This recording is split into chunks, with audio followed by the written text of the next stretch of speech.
Я поставил на запись. Так, начинаем.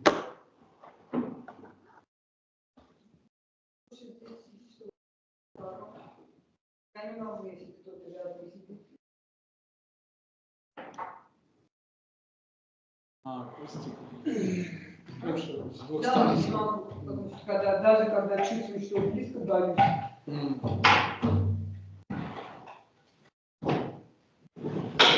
Какой там время?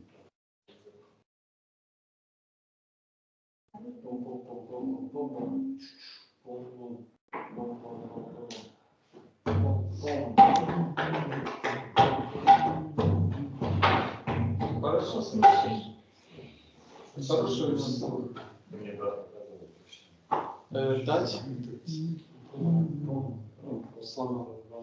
Или вы не поняли? Самсара. Все подключили, брат? Да, запись. Hare Krishna,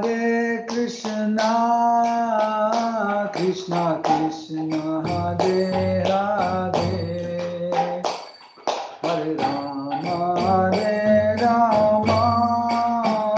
Rama Rama, Hare Hare, Hare Krishna, Krishna Krishna, Hare Hare, Hare Rama, Rama Hare Hare,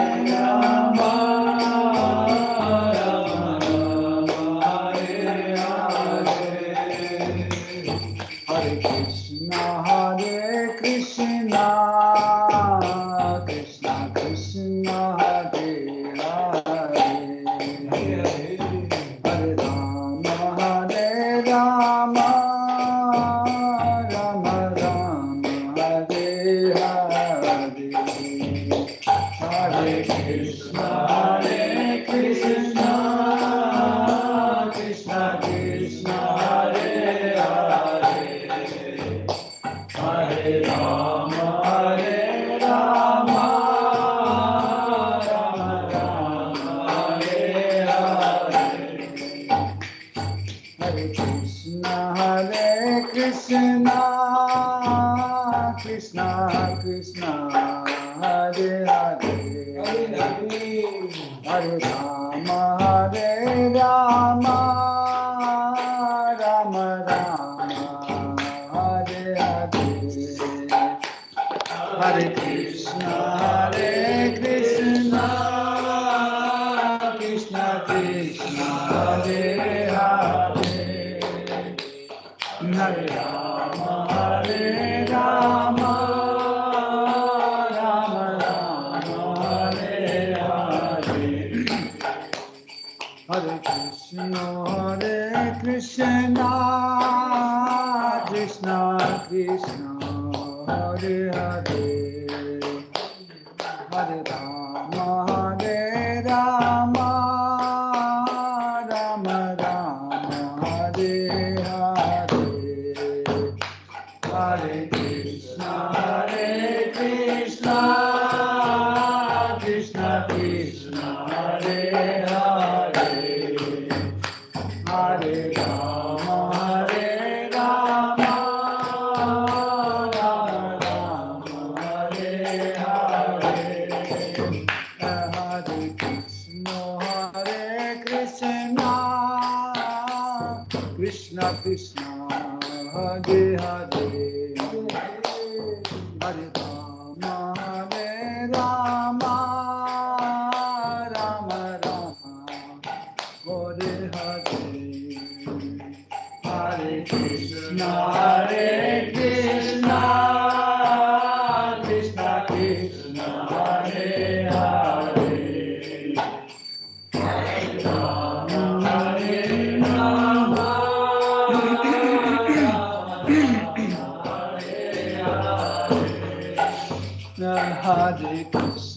Hare Krishna, Krishna Krishna, Hare Hare, Hare Rama, Rama Rama, Hare Hare, Hare Krishna,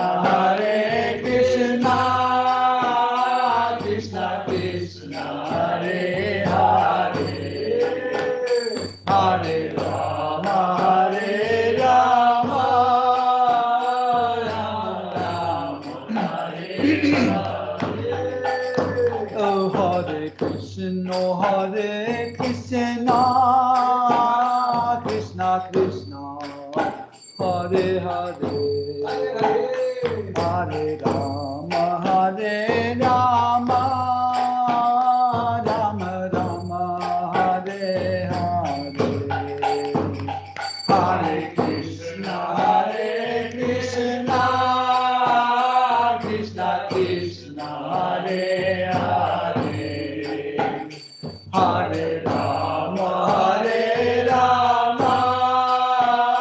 Rama Rama, Hare Hare. Oh, Hare Krishna,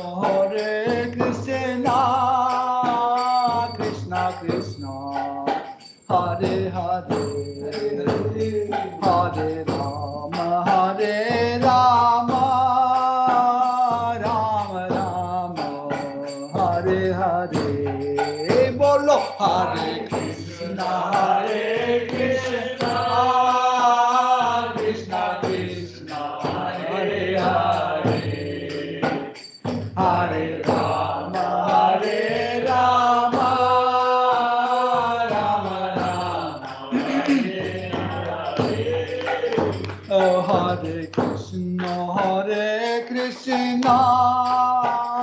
Krishna Krishna, Hare Hare, Hare Rama,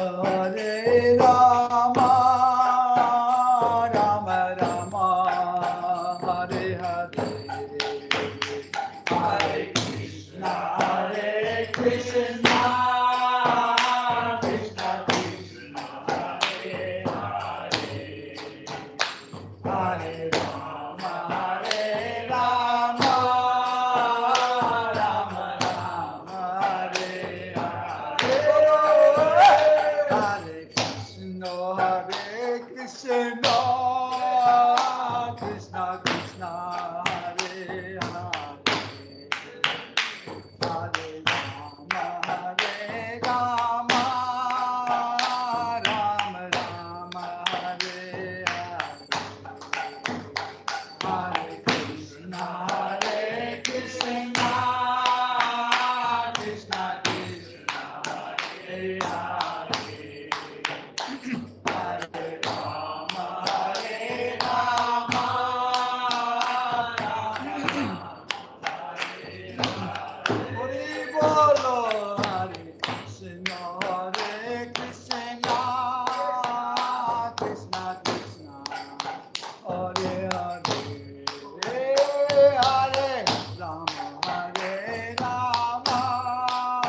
Yashodanandana Vraja Janarandana Yashodanandana Vraja Janarandana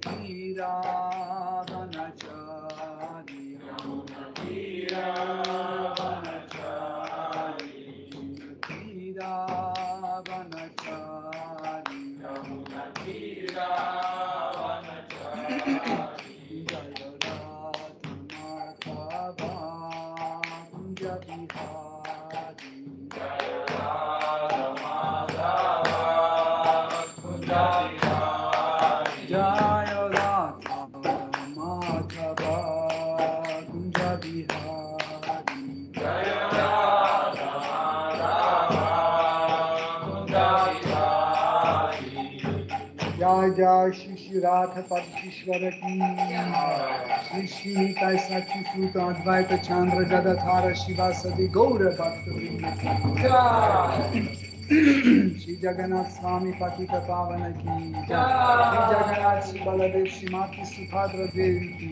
Jai Jai Sitaram Lakshman Hanuman Bharata Shatrugna Yodha Dhama ki Jai Shri Shri Gauranga Nitai Gosai ki Jai Shri Shri Gaur Nitai ki Jai Shri Shri Lakshmi Narasimha Prahlad Maharaj Shri Sudarshan Chakra ki Jai Tulasi Maharani Bhakti Devi ki Jai Saraswati Devi ki Jai Srila Prabhupada ki Jai Shri Guru Parampara ki Jai Shri Gurudev ki Jai Tud Gulaho Deva Rasundar Hare Krishna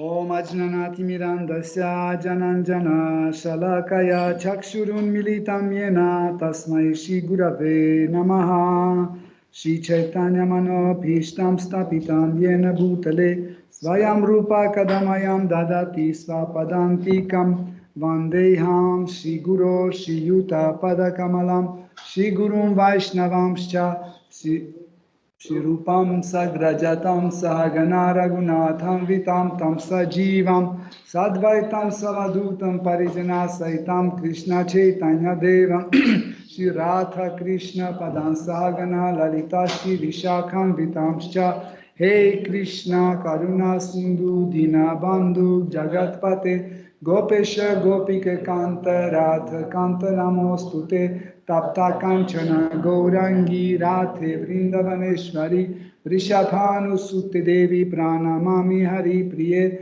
Vancha Kalpatarubhyascha Kripa Sindhubhya Evacha Patitanam Pavanebhyo Vaishnavebhyo Namo Namaha Nama Om Vishnu Padaya Krishna Preshtaya Bhutale Shrimate Bhaktivedanta Swami Niti Namine Namaste Sarasvati Devi Gauravani Pracharine Nirvishesha Shunyavadi Paschatya Desha Tarine Jai Shri Krishna Chaitanya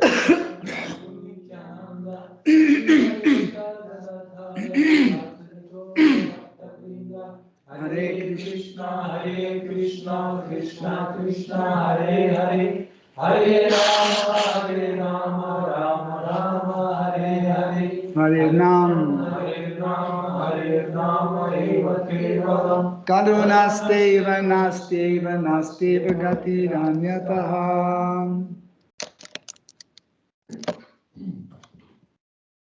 Om Namo Bhagavate Vasudevaya Om Namo Bhagavate Vasudevaya Om Namo Bhagavate Vasudevaya Om Namo Bhagavate Vasudevaya. Om Namo Bhagavate Vasudevaya.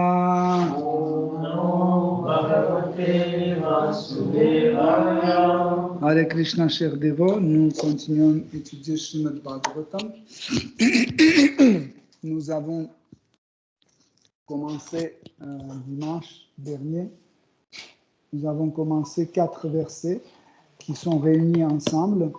Donc c'est 5e chant, 5e chapitre, le verset 10, 11, 12 et 13. Donc ils sont réunis car ils sont liés par leur contenu qui présente les paroles de Shri Rishabhadev à ses fils. Donc il avait 100 fils et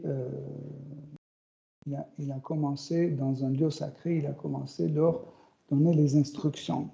Et si vous vous souvenez, nous avons parlé de ces instructions et nous avons dit que finalement ces instructions sont les instructions qui présentent les points les plus importants de la sadhana bhakti.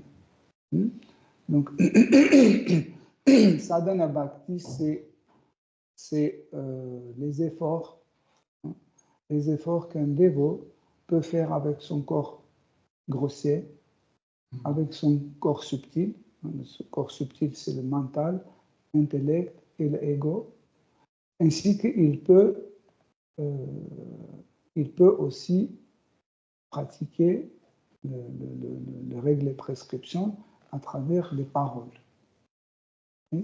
Donc, ça veut dire faire, penser et dire. Ça veut dire toutes ces 3 plateformes, nous devons engager dans le pratique de bhakti, ce qu'on appelle sadhana bhakti. Sadhana, le mot sadhana, en fait, nous pouvons traduire comme quelque chose qui n'est pas encore parfait. Donc, vous connaissez le mot siddhi. Siddhi, c'est la perfection. Donc, sadhana et siddhi, ils viennent de la même racine, et qui veut dire sadhana bhakti, ça veut dire c'est un bhakti qui n'est pas parfait. Pourquoi ce bhakti n'est pas parfait?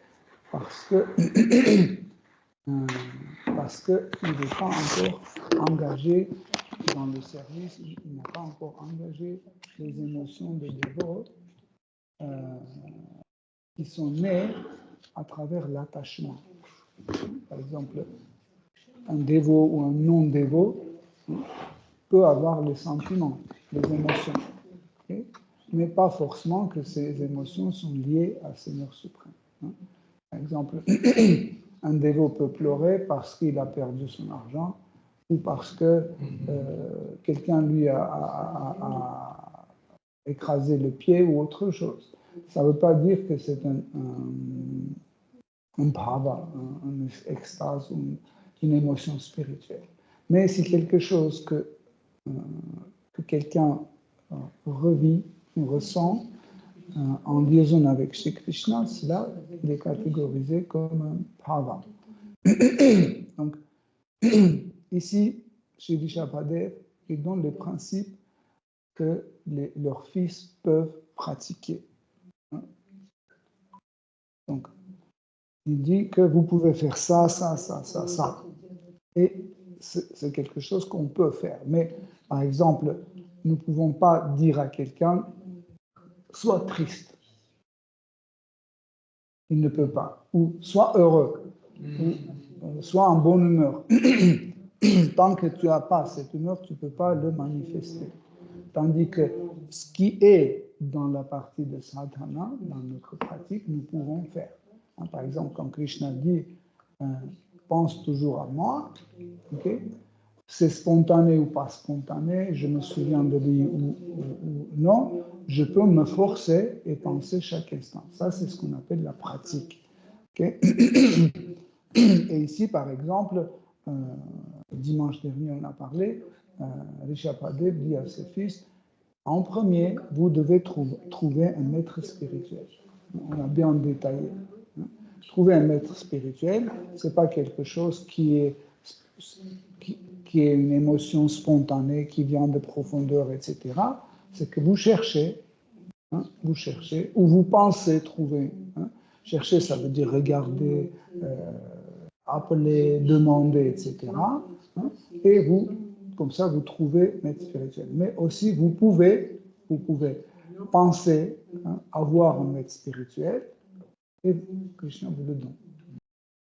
Ça aussi, c'est une pratique. Par exemple, je n'ai pas un maître spirituel et je demande à Krishna, il dit, qui est mon maître spirituel? Je veux avoir quelqu'un qui va m'instruire pour que je puisse arriver à tes pieds pareil au lotus, pour que je puisse, avec son aide, je peux développer une attirance pour Seigneur suprême, etc. Okay? Ça, nous pouvons pratiquer. Vous pouvez toute la journée réfléchir à ça, toute la journée, vous pouvez faire ça, il n'y a pas de problème. Okay? Mais, par exemple, aimer, tant que l'amour n'est pas manifesté en vous, vous ne pouvez pas pratiquer l'amour. Comment vous allez... Même si vous mettez devant Krishna et dites « Krishna, je vous aime », vous sentez qu'il n'y a pas d'amour. Okay? Parce que l'amour, c'est un bhava. C'est un bhava qui se manifeste dans nos émotions, dans nos sens, dans les yeux, dans le cœur, dans les oreilles ou ailleurs. Okay? Ça se manifeste. Mais vous ne pouvez pas venir et pratiquer l'amour. Je dis, Irène, donc tu dois pratiquer 3 heures.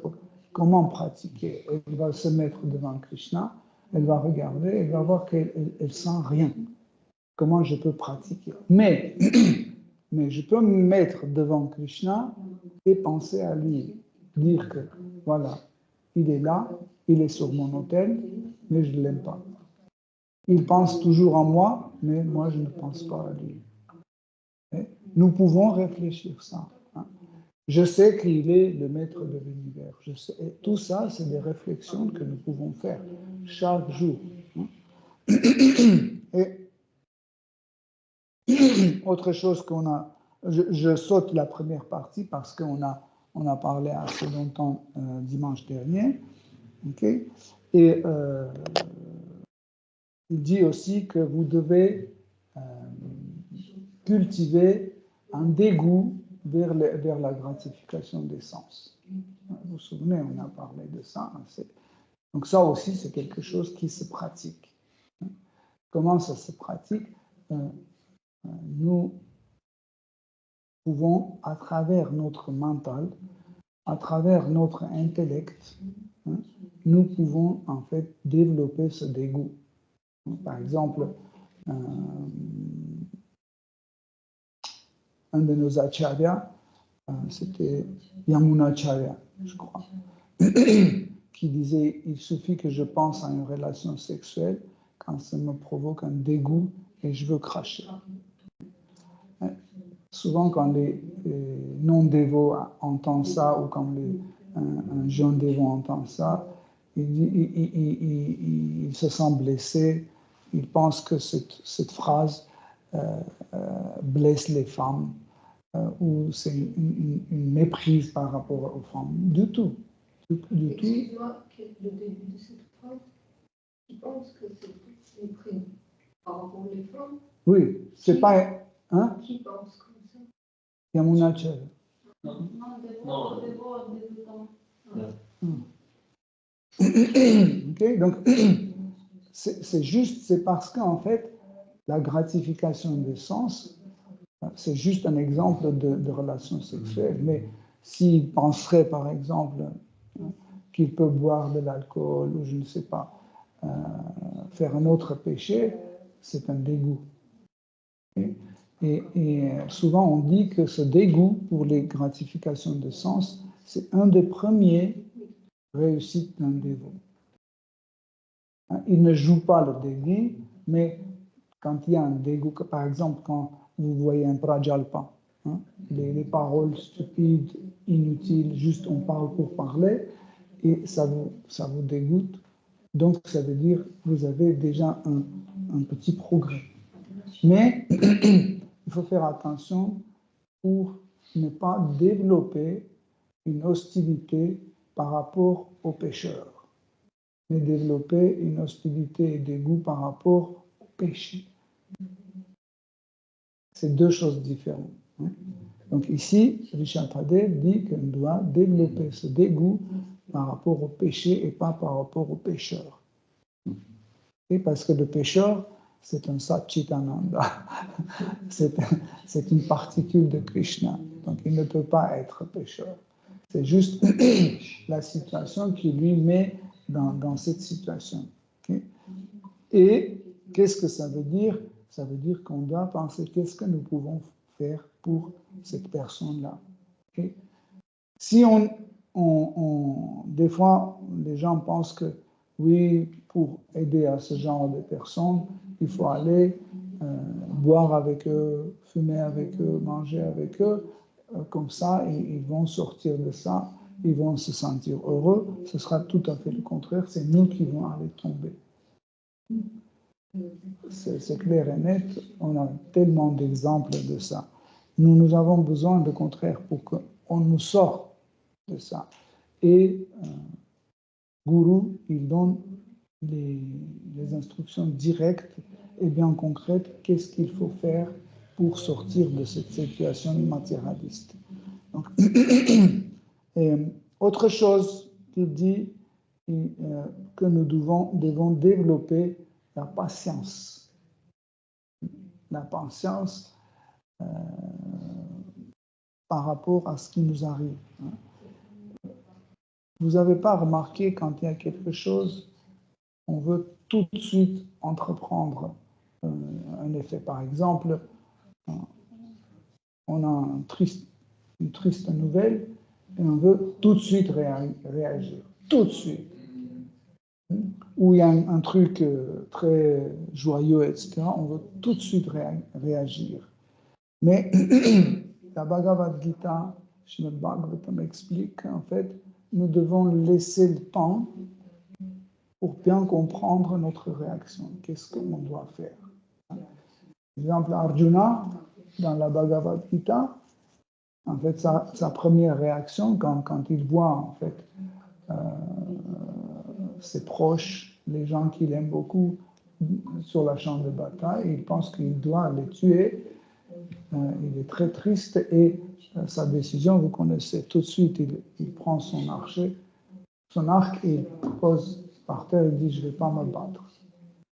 Et Krishna dit « c'est trop rapide, ta décision est trop rapide ». Nous devons être patients. Pourquoi des fois on est trop rapide? Parce qu'on n'arrive pas à supporter la douleur. On veut tout de suite s'en débarrasser. Et pourquoi Rishabhadeva dit ça? Parce que par l'expérience, nous savons plus vite on veut se débarrasser de ça, plus on va faire des erreurs. Par exemple, on a une séduction. On rentre à la maison fatigué, etc. Et sur la table, on voit un gros paquet de cacahuètes. Une séduction totale. On regarde, on dit, manger ou pas manger, hein? Dans cette séduction, en fait, ce qui est difficile, c'est de voir nous-mêmes comme une tierce personne. C'est pas moi qui veux les cacahuètes. C'est lui qui veut, pas moi. C'est lui qui veut. Donc, et nous commençons à lui prêcher. On dit, tu sais, c'est les premières impressions que tu as besoin de ces cacahuètes.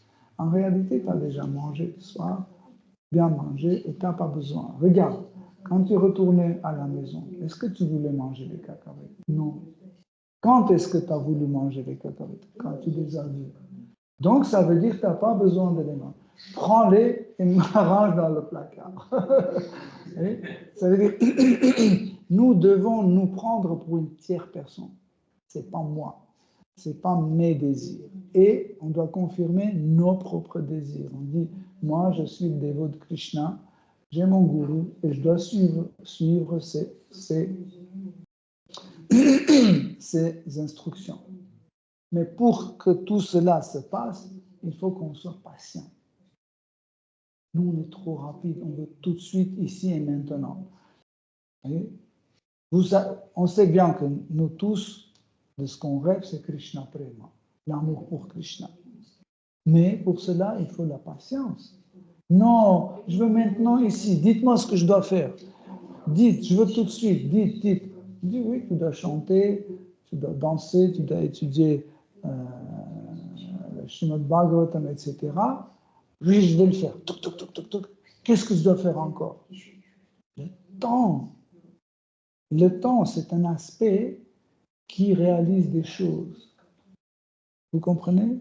Quand on parle de la patience, on parle de l'intervention du temps. Tant que le temps n'intervient pas, vous n'aurez rien.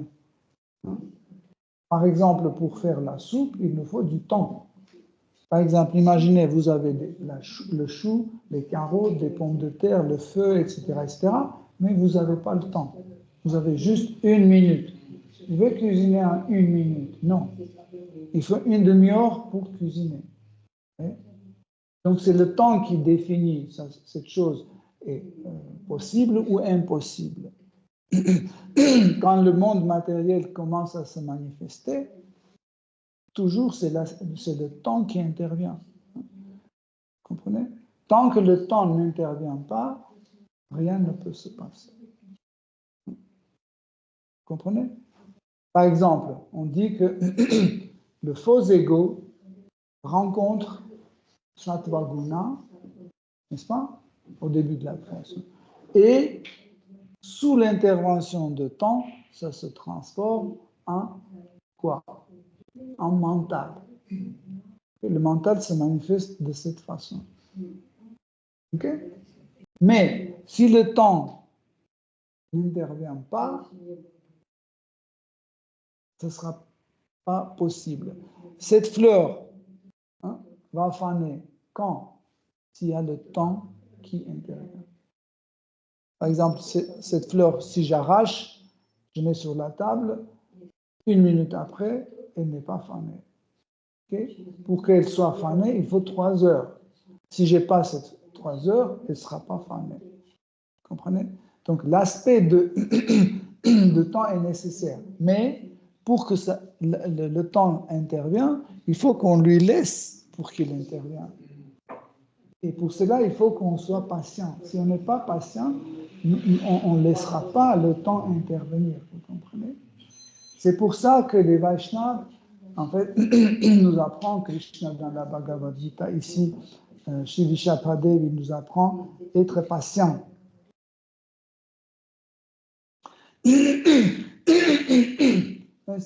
Aussi, je ne l'ai pas traduit ici, il dit il faut sortir de dualité. Il dit comme le malheur, le bonheur, douleur ou sensation agréable, etc. Il dit il se change. Ces choses-là. Et aussi, Shapadev explique qu'il faut qu'on voit ces choses-là sous l'aspect de dualité. Qu'est-ce que ça veut dire? Que cette chose peut être bonne et mauvaise. Par exemple, il fait très très chaud, j'ai soif et j'ai besoin de l'eau froide. Wow, j'ai l'eau froide, c'est parfait. Mais imagine que maintenant, l'hiver, il fait moins 27 degrés, dans la salle, moins 2, et j'ai le même eau froide, et je bois, je ne vais pas dire, wow, ça c'est bien. Donc, alors, elle est bonne ou mauvaise? C'est dans la catégorie de dualité. Elle peut être et bonne et mauvaise. Tandis que Seigneur suprême, Krishna, c'est un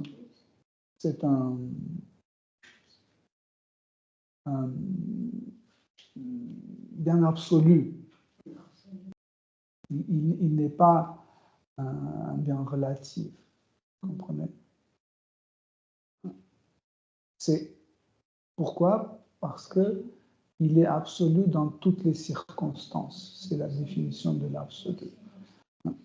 C'est pas comme ça que le matin il est fort, le soir il n'est pas fort.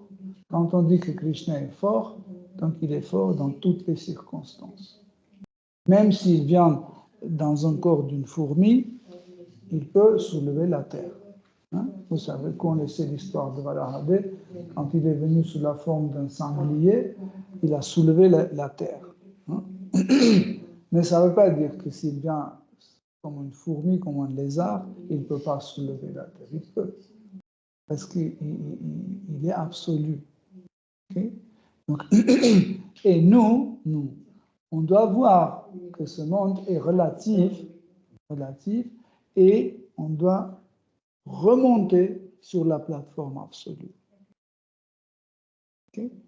Sur la plateforme absolue. Qu'est-ce qui va se passer? Si vous remontez sur la plateforme absolue, pour vous, il n'y aura pas la différence entre un morceau d'or et la terre, comme Krishna explique dans la Bhagavad Gita. Vous allez voir la fleur, l'homme, le chien ou le chat, vous allez voir comme un être vivant incarné dans le corps, c'est tout. Vous n'allez pas dire, ouais, ça, il n'a pas de, comme les chrétiens souvent disent, que les animaux n'ont pas d'âme. Ils pensent que c'est pour ça qu'on peut les manger. C'est absurde total. Vous voyez? Parce qu'il réfléchit sur la plateforme de dualité.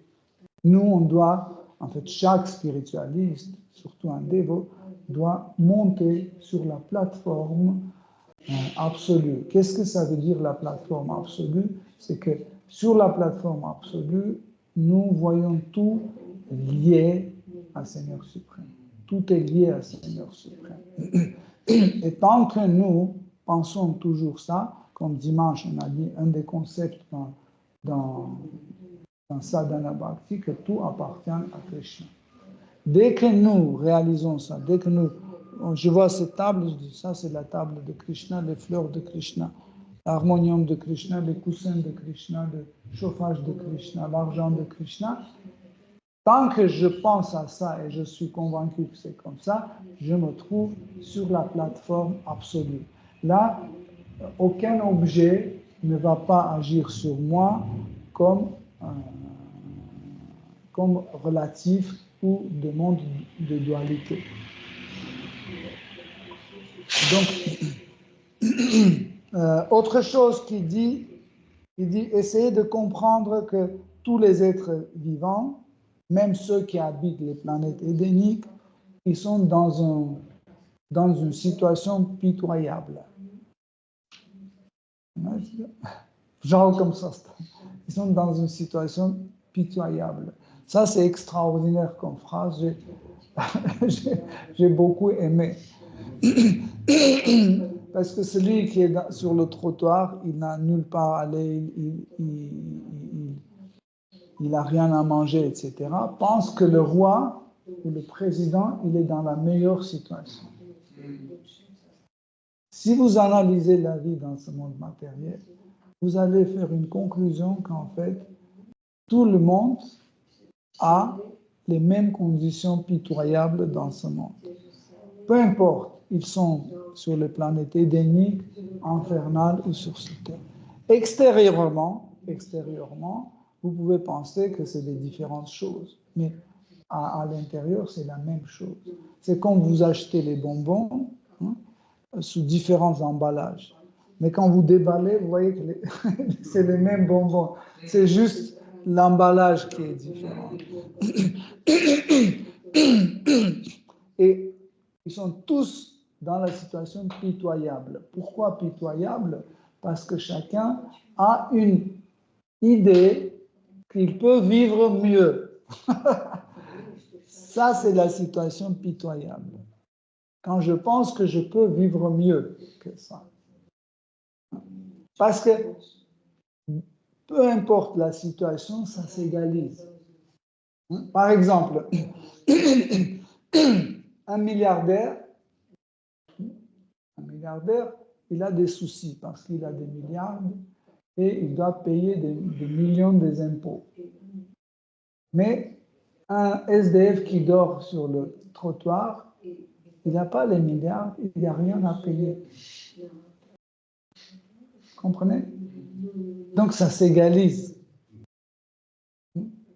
Par exemple, un employé de la poste peut rentrer chez lui et dormir tranquille. Et le milliardaire, il ne rentre pas chez lui parce qu'il doit faire ses affaires toute la nuit, il ne dort pas, il calcule. Mais ce postier, il s'arrête à midi, il s'arrête, il sort son sandwich et il mange tranquille. Et ce milliardaire, moi j'ai vu qu'ils n'arrivent même pas à trouver 5 minutes pour manger. Ils sont en train d'appeler, parler, ils mangent comme ça, ils courent par là, etc. Et au final, ça revient au même. Surtout, regardez, une chose comme maladie, ça égalise tout le monde. Une chose comme la mort, ça rend égal tout le monde. Hein? C'est pour ça que Shri Chapader, il dit, peu importe la position que nous occupons, au final, ça devient égal. Au final, par exemple, est-ce que si je suis un milliardaire, je peux manger plus que vous? Hein? Ou si j'ai 10 maisons ou 30 maisons, est-ce que je peux dormir dans toutes les maisons d'un seul coup? Ou dans 3 lits en même temps? Il me faut juste un lit. C'est tout.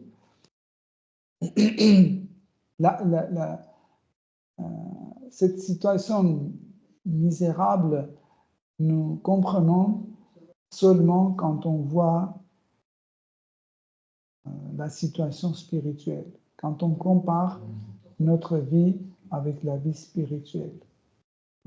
La vie spirituelle, c'est un niveau de vie, un niveau d'existence sur la plateforme absolue, où une petite poussière, par exemple, un chien ou une vache, un arbre ou un homme, ils ont le même statut. Ils sont tous aimés par Krishna, ils sont tous éternels, ils sont toujours au courant de ce qu'ils doivent savoir et, bien sûr, ils ont toujours la félicité. Ça, c'est la plateforme absolue. Cette félicité est indépendante. Ça veut dire, quoi que je fasse, la félicité sera avec moi. Par exemple, quand quelqu'un dans le monde spirituel rit, il est en ananda, en félicité. Quand il pleure, il est toujours en ananda. Quand il est triste, il est toujours en félicité. Il dort, il est en félicité. Il ne dort pas, il est en félicité. Et ici, c'est pitoyable parce que on est heureux ou malheureux, c'est deux choses différentes. Après, on est heureux aujourd'hui parce qu'on a enfin mangé un messement. Demain, on nous donne le même messement et ce messement ne nous fait plus plaisir. Pourquoi? Parce que c'est la nature de ce monde matériel. Et les Chapader, ils nous disent le mode d'emploi pour ce monde matériel. Comment on doit agir, comment on doit vivre dans ce monde matériel pour qu'il nous fasse moins mal possible. Donc, ensuite, il dit quelque chose encore extraordinaire. Il dit, posez les questions intelligentes sur la vérité absolue. Donc ça aussi, c'est sadhana bhakti. On doit poser des questions intelligentes sur la vérité absolue. Intelligente, il faut comprendre correctement. Ici, nous devons comprendre le mot intelligent dans le sens poser tel type de question qui va vous aider à comprendre la vérité absolue. Ça, c'est des questions intelligentes. Pas des trucs absurdes, pas des trucs inutiles, mais les questions qui peuvent nous découvrir la vérité absolue, comprendre la vérité absolue. Donc, ça, c'est la position aussi d'un disciple. Pour qu'on puisse avancer dans notre vie spirituelle, nous devons poser des questions. Et les réponses vont nous pousser et accélérer notre vie spirituelle. Quand est-ce que nous commençons à manifester des questions, poser des questions? Quand nous avons une pratique. Ceux qui ne pratiquent pas la conscience Krishna, ils ne posent pas les questions sur la vérité absolue. Par exemple, vous avez entendu que vous êtes une âme, par exemple. Okay? Vous avez entendu que tout appartient à Krishna. Vous allez chez vous, mais si vous ne les appliquez pas, il n'y aura pas de questions. Mais si vous commencez à appliquer ça, par exemple, vous rentrez et dans la méditation, vous dites, donc ces fleurs, c'est à Krishna, le dictaphone, c'est à Krishna, ma femme, mes enfants. Mais pourquoi? Ma femme et mes enfants, c'est à moi. Qu'est-ce que Krishna va faire avec ma femme? Donc, une question. Okay? Pourquoi? Parce que j'ai essayé de l'appliquer, cette idée, ce principe, j'ai commencé à appliquer. Et la question est venue. Mais quand j'arrive et j'oublie tout ça, je ne veux pas le pratiquer, je ne veux pas mettre en pratique ces choses-là, il n'y aura jamais de questions. Si je ne chante pas Hare Krishna Mahamantra, je n'aurai jamais de questions sur le Saint-Nom. Si je cuisine jamais pour Krishna, je n'aurai jamais la question combien il faut mettre de l'eau dans le riz ou combien de l'huile il faut mettre dans le sable. Vous comprenez? Les questions commencent à venir au moment quand on commence à pratiquer. Quand on commence à lire Bhagavad Gita, tout de suite, il y a des questions.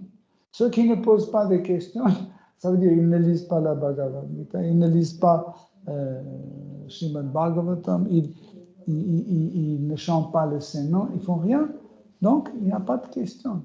Mais il suffit de commencer une pratique, tout de suite, il y aura des questions. Mais, comme ici explique Sri Vishapadev, en fait, ces questions doivent être de telle nature pour qu'on puisse comprendre ce que c'est la vérité absolue. Par la suite, il parle d'austérité. En fait, comme vous avez compris, Sri Vishapadev parle beaucoup de l'austérité. Il dit quelque chose de très important, s'il vous plaît, essayez de mémoriser ça, c'est très important. Il dit que pratiquer l'austérité pour atteindre la perfection dans le service dévotionnel. Ce n'est pas mes paroles, c'est les paroles de Sri Vishapadev. Ça veut dire, si on dit autrement, c'est que si on veut atteindre une perfection dans le service dévotionnel, on doit pratiquer l'austérité. Celui qui pense qu'il peut devenir parfait dans le service dévotionnel sans appliquer l'austérité, il se trompe. Même, imaginez, moi, je compte sur la miséricorde de Guru ou Krishna. Okay? Donc, Guru arrive, il fait et paf, je réalise, waouh, et la graine de bhakti commence à pousser dans mon cœur. Waouh. Un jour, 2 jours, 3 jours, et puis il commence à devenir plus petit, et il commence à partir. Pourquoi? Parce que je n'ai pas avancé, je n'ai pas m'occupé de ça. Et la façon de s'occuper, c'est une austérité. L'austérité, ce n'est pas seulement aller dans les montagnes, rien manger, rien parler, etc. Non. Par exemple, j'ai le temps pour dormir chez moi. Okay? Mais je fais une austérité. Ce temps, j'offre à Krishna. Je me lève, je vais dans la cuisine et je cuisine pour Krishna une sucrerie. Ça, c'est l'austérité. Okay? Comprenez? À la place d'aller dans le bar à côté, je viens à yoga lyrique, j'écoute. Shrimad Bhagavatam. Ça, c'est l'austérité. Bien sûr, aussi, si je vois que le sommeil long, il me dérange, donc je fais l'austérité, je le raccourcis. Si je vois que la nourriture commence à prendre dessus sur moi, il m'empêche à avancer spirituellement, je l'enlève, etc., etc. Donc, nous devons comprendre que le bhakti est indépendant, mais son outil, c'est l'austérité, comme un chirurgien. Okay? Quand un chirurgien, il opère quelqu'un, il utilise le scalpel, hein, il coupe. Okay? Mais le scalpel même, il ne connaît pas l'opération. Si vous laissez le scalpel sur le ventre de malade, le scalpel ne va pas opérer tout seul. Ce n'est pas lui qui fait. Mais c'est un outil de chirurgien. C'est avec l'outil, il fait. Il ne coupe pas avec son doigt, il coupe avec le scalpel. C'est son outil. Okay? Pareil, l'outil d'un dévot, c'est l'austérité et le renoncement. Si le dévot n'applique pas l'austérité et le renoncement, ça sera très difficile d'avancer. Hein? Très, très difficile d'avancer parce que pour l'avancement, on doit renoncer à certaines choses et accepter quelque chose. Hein? Et ces choses-là font l'austérité de quoi parle Sri Rishabhadeva. Et encore une fois, il dit que l'austérité nous aide à atteindre une perfection dans le bhakti. Ok, Hare Krishna, on va s'arrêter. Ici, on a encore beaucoup de ce verset parce que ce verset, en fait, c'est 4 versets réunis ensemble et je ne veux pas les bâcler. Il faut qu'on aille doucement pour bien comprendre les choses. Hare Krishna.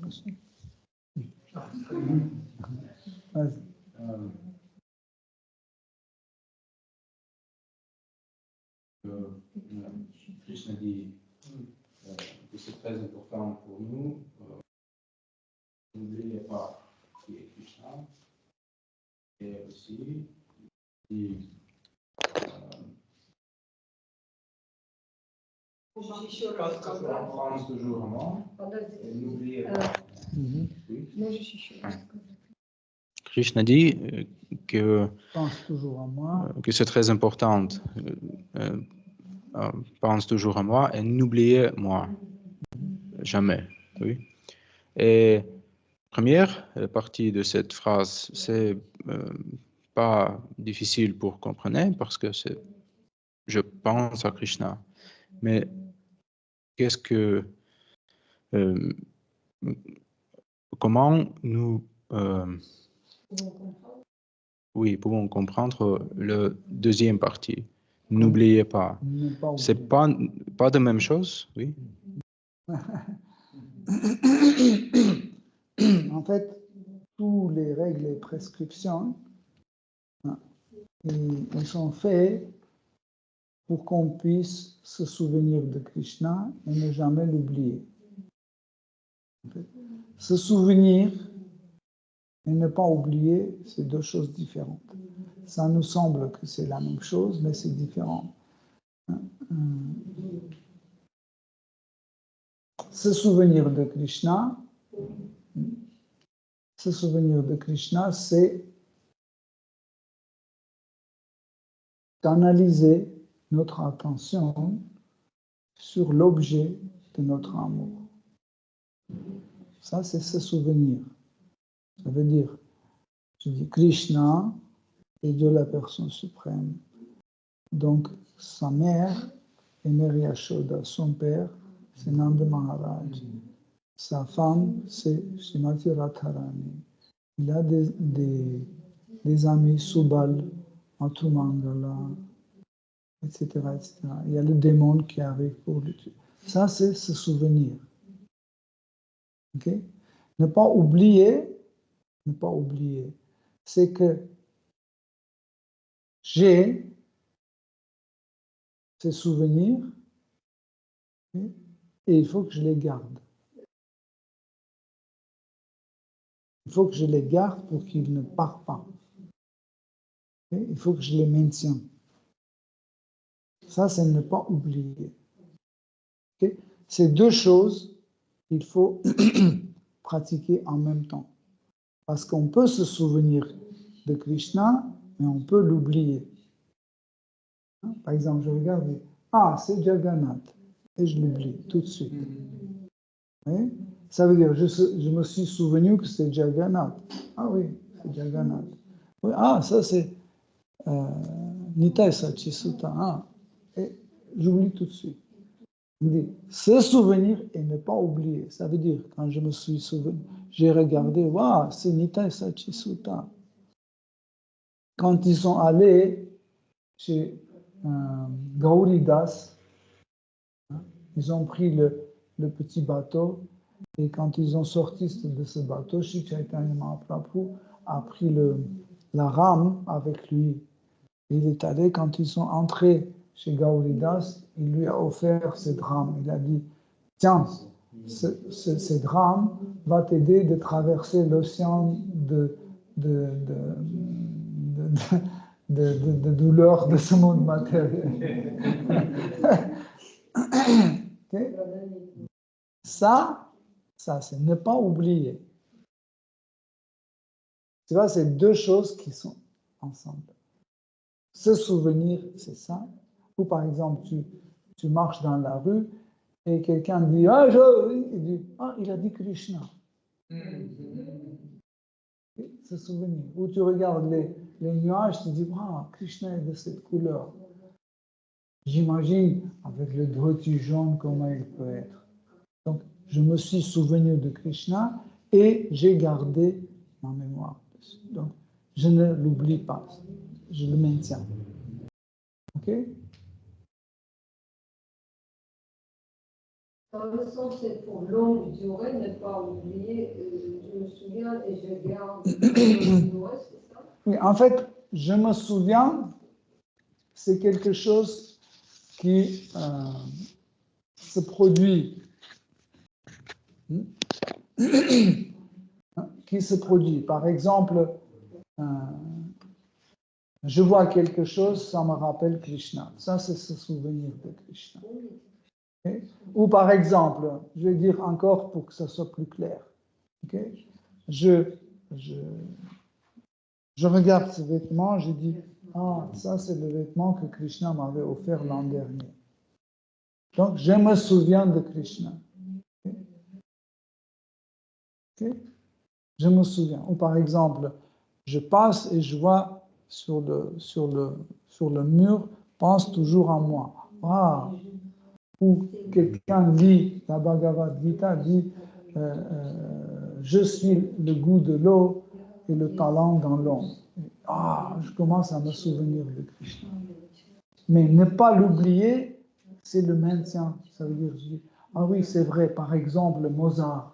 Il était très talentueux. Et en fait, il ne savait pas que en fait, ce talent, c'est l'énergie de Krishna qui était en lui. Ça, c'est ne pas oublier. Pas dire, je veux dire. Quand Mère Yashoda, elle fait quelque chose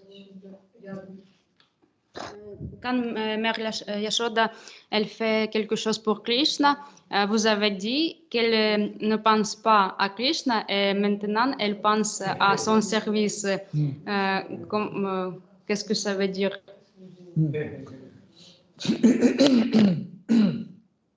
Pour que ça soit mieux compris, on va recréer la situation. Petit Krishna est sur les genoux de Yashoda. Et Yashoda l'embrasse, le caresse, etc., etc. Et puis elle entend et elle se souvient qu'elle a mis du lait bouillir pour Krishna.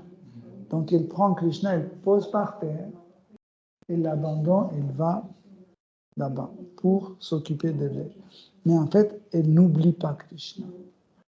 Elle le laisse Il dit, le lait de Krishna, qui était pour Krishna, va avoir un mauvais goût si je laisse longtemps. Après, Krishna va boire, va dire, maman, qu'est-ce que c'est? Donc, ça, c'est il n'oublie pas Krishna. Et après, quand elle est en train de tourner le lait, Krishna dit, maman! Hop, elle se souvient de Krishna. Okay? Elle dit, il faut courir vite, parce qu'une fois, Krishna aussi, il a crié, j'ai pas fait attention, après le démon est arrivé, etc. Ça, c'est se souvenir. Et ne pas oublier Krishna. Okay? Donc ça travaille comme ça ensemble.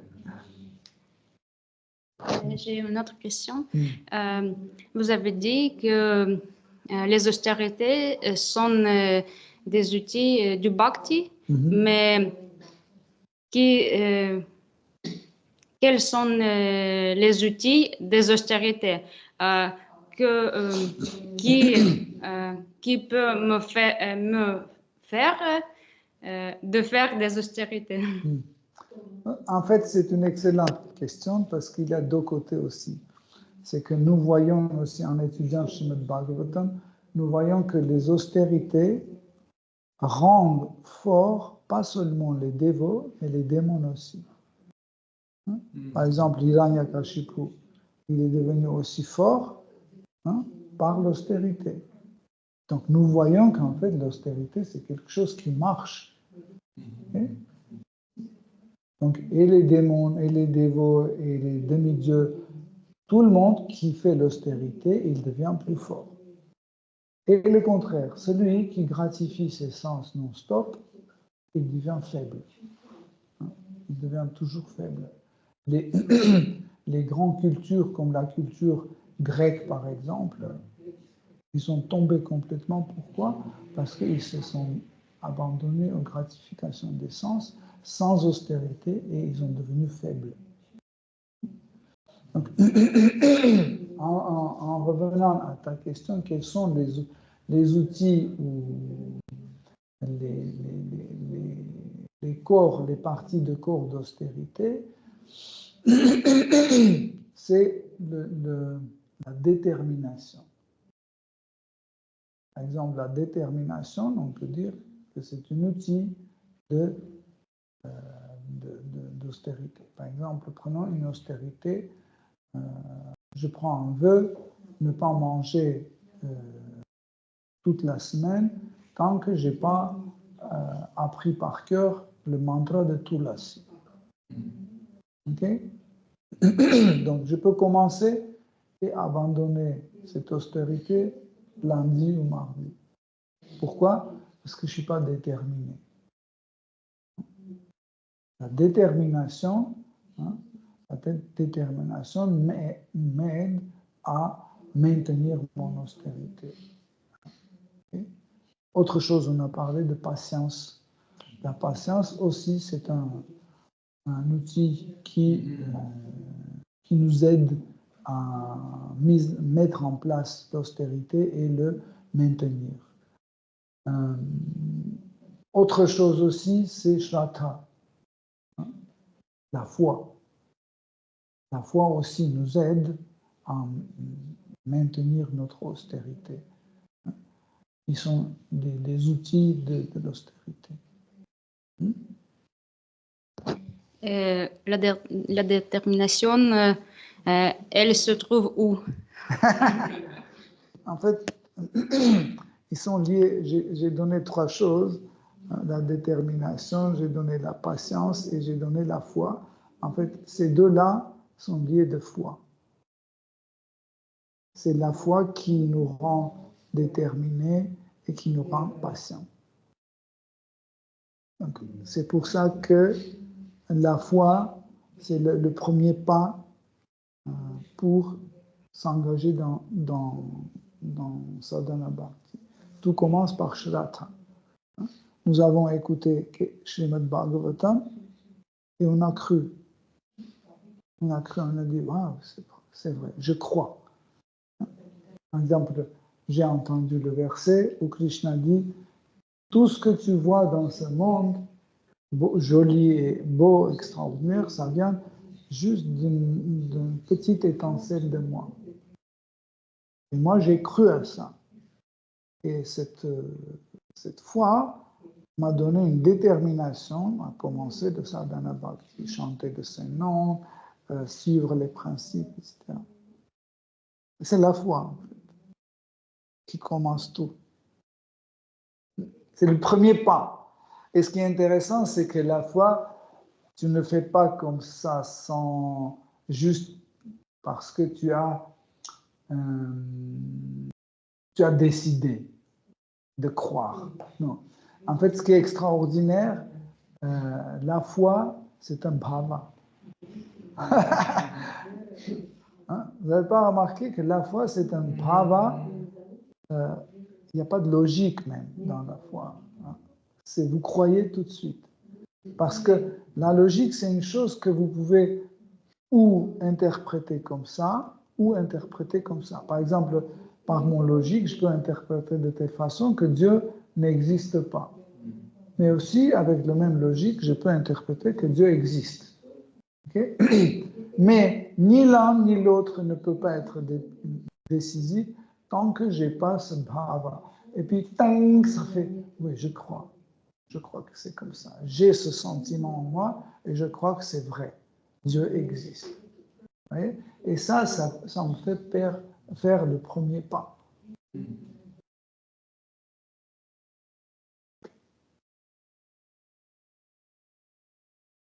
La dernière question. Par rapport Tu veux à... traduire? Ça, tu veux traduire? Вы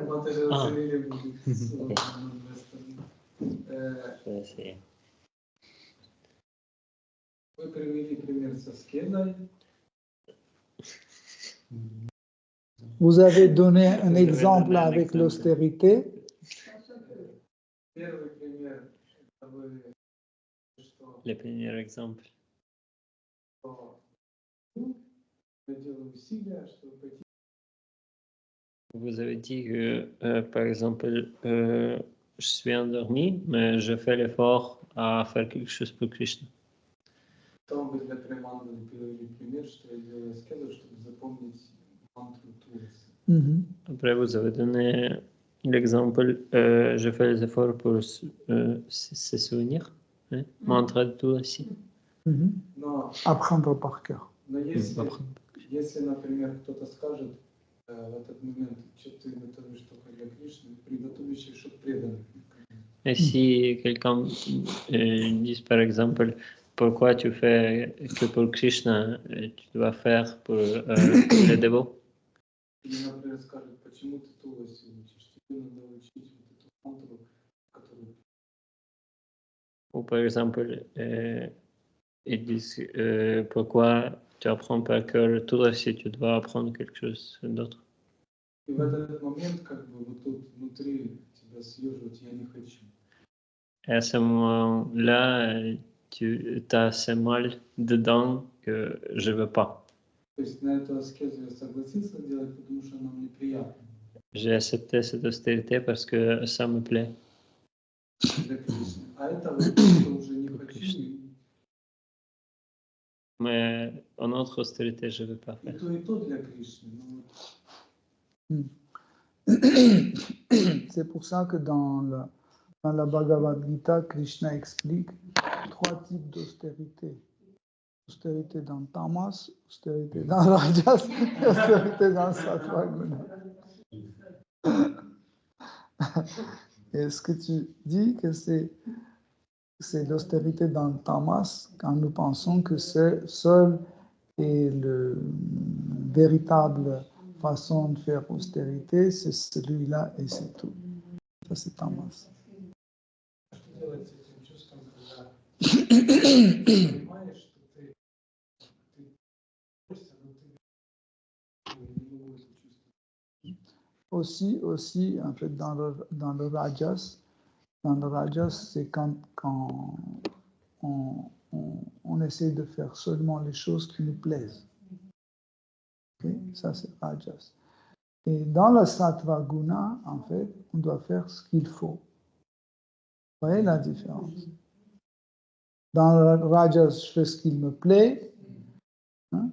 Dans le Tamas, c'est parce que on m'a dit, tandis que dans Sattva Guna, je fais ce qu'il faut faire. Okay? Et d'où vient cette mauvaise attitude? C'est parce que je ne comprends pas que Krishna n'est pas seul. Okay? C'est comme par exemple, si tu me dis, va laver la voiture, j'arrive, je lave le vitre, je lave les portes, mais je ne touche pas aux pneus. Tu vas dire, mais et les pneus? Je veux dire, ça c'est pas la voiture, c'est les pneus. Pareil, quand tu dis Krishna, Krishna veut dire c'est Devo, Tulasi, etc. Tout ça, c'est Krishna. Srimad Bhagavatam, c'est Krishna. Je veux servir Krishna, mais je ne veux pas servir Tulasi. C'est comme si tu sers Krishna, sauf son oreille.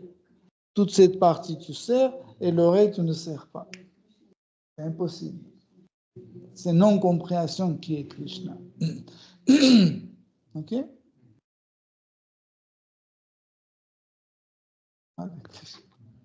Ok, chers dévots, merci beaucoup pour votre attention, pour vos questions.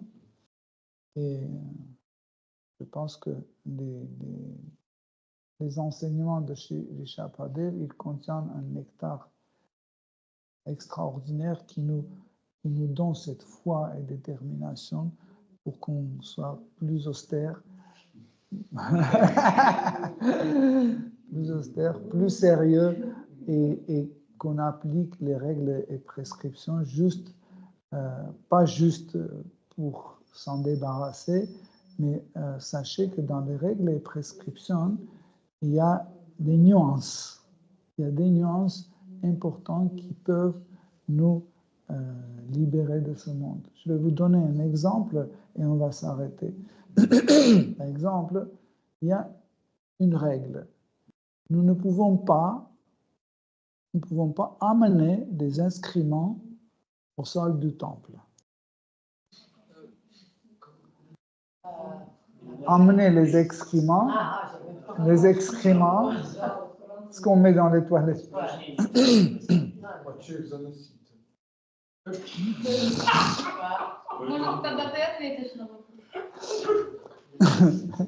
Donc, n'est-ce pas?